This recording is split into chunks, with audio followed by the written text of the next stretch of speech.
अस्सलाम वालेकुम, welcome back to my channel academy. तो आज हम डिस्कस करने वाले हैं प्रैक्टिकल सेंटर का कॉम्प्रीहेंसिव पेपर 2023 का। इसके अलावा मैंने आदम जी का और एक और गेस्ट पेपर आपके साथ शेयर किया था मैथ्स का फर्स्ट ईयर का, तो आप वो भी वीडियोस में जाके देख सकते हैं। आज हम तीसरा पेपर डिस्कस करने वाले हैं कि इसमें किस तरह के एमसीक्यूज आए हैं, कौन से शॉर्ट क्वेश्चन आए हैं और कौन से चैप्टर लॉन्ग के लिए इंपॉर्टेंट हैं। तो चलते हैं आज की वीडियो को स्टार्ट करते हैं। ये हमारे पास इस तरह के एमसीक्यूज आए हुए हैं और आप देख सकते हैं कि ये ऑलमोस्ट छोटे छोटे क्वेश्चंस भी हैं। तो जब तक आपकी अच्छे से तैयारी नहीं होगी आप एमसीक्यूज भी सॉल्व नहीं कर पाओगे। ठीक है, तैयारी अपनी पूरी रखना। आपने देखा होगा कि फर्स्ट ईयर और सेकंड ईयर के एग्जाम्स के अंदर कितने ज्यादा बच्चों के गंदे नंबर आए हैं। तो आपने अच्छे से प्रैक्टिस करनी है। जितने एमसीक्यूज जितने पेपर्स मिल रहे हैं उनको सॉल्व करते जाओ ताकि आपकी कोई भी चीज रह ना जाए। उसके अलावा ये हार्मोनिक मीन सीरीज वाला चैप्टर हो गया, फंक्शन वाला चैप्टर हो गया, डिटर्मिनेंट वाला चैप्टर यानी कि मैट्रिसेस हो गया और ट्रिग्नोमेट्री। ये 3-4 चैप्टर्स तो आपको बिल्कुल हर क्वेश्चन रटा हुआ होना चाहिए कि उसका आंसर भी आपको पता हो। ठीक है, काफी ज्यादा क्वेश्चन रिपीटिव भी होंगे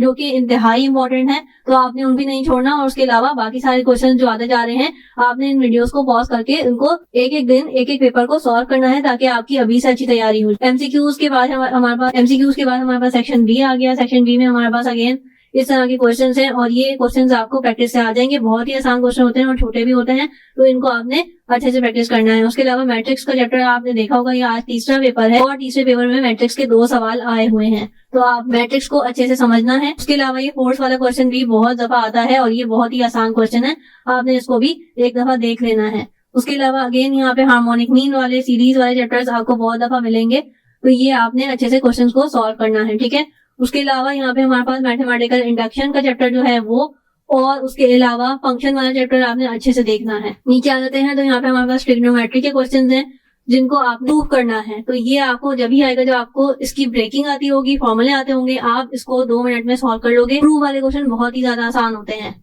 उसके अलावा ट्राइंगल वाले क्वेश्चंस हैं, ये भी बहुत इजी हैं अगर आप। उसके अलावा यहाँ पे ज्योमेट्रिक मीन का क्वेश्चन है और यहाँ पे कॉस थीटा यानी कि ट्रिग्नोमेट्री वाला क्वेश्चन है। अगेन आपको π/2 π/3 की वैल्यू फिंगर टिप्स में याद होनी चाहिए, एमसीक्यूज के लिए भी बहुत इंपॉर्टेंट है।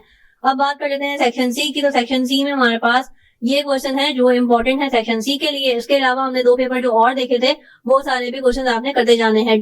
डेली आप एक पेपर सॉल्व करेंगे तो आपको अपनी खुद तैयारी का पता लग जाएगा कितनी तैयारी आपकी हो चुकी है और कौन से सेक्शन में आपको ज्यादा मसला हो रहा है। सेक्शन ए के सवाल नहीं आ रहे, सेक्शन बी के नहीं आ रहे या सेक्शन सी के नहीं आ रहे।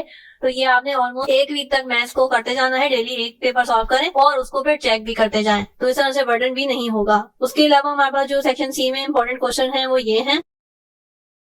ये वाला क्वेश्चन बहुत ज्यादा आता देखा गया है, ये पास पेपर में मौजूद है, तो आपने इसको दोबारा सॉल्व करना है जब तक आपका आंसर सही नहीं आ जाए। उसके अलावा फंक्शन वाला सवाल लाजमी तौर पे सेक्शन सी में ये मुसलसल तीसरा पेपर है जिसमें हमने फंक्शन वाले सवाल सेक्शन सी में देखे हैं जो कि इंपॉर्टेंट है। उसके अलावा ट्रिग्नोमेट्री का लाजमी तौर पे एक सवाल आ रहा है, लॉ ऑफ साइन आ रहा है या कोई भी ऐसा सवाल आ रहा है जिसको प्रूव करना है, यानी कि लॉ टाइप के सवाल आ रहे हैं, तो ये भी आपने लाजमी करने हैं। अगर आपको लॉ इस तरह की चॉइस आ जाएगी तो आपके लिए और ज्यादा आसानी हो जाएगी। और नेक्स्ट भी हमारे पास ट्रिग्नोमेट्री का ही है, तो यानी कि सेक्शन सी में क्या साबित हुआ कि हमारे पास ट्रिग्नोमेट्री तो लाजमी आ रही है। उसके अलावा फंक्शन वाला सवाल भी एक सवाल तो आ रहा है। ठीक है, तो आपने ये डेली बेसिस पे इसको सॉल्व करना है ताकि आपकी अच्छी तैयारी हो जाए। आपने इसको पॉज करके वीडियो को सॉल्व करते जाना है। कोशिश करूंगी कि मैं अपनी वेबसाइट पे ES अकेडमी की वेबसाइट पे भी इसको अपलोड करवा दूं ताकि आप लोगों को आसानी हो जाए, आप लोग सारे पेपर्स एक साथ एक क्लिक पे देख सके। वेबसाइट का लिंक डिस्क्रिप्शन में मौजूद होगा, आप वहां जाके भी ये सारी चीजें देख सकते हैं। हाजिर होंगे किसी नए गेस्ट पेपर के साथ। टिल देन अल्लाह हाफिज।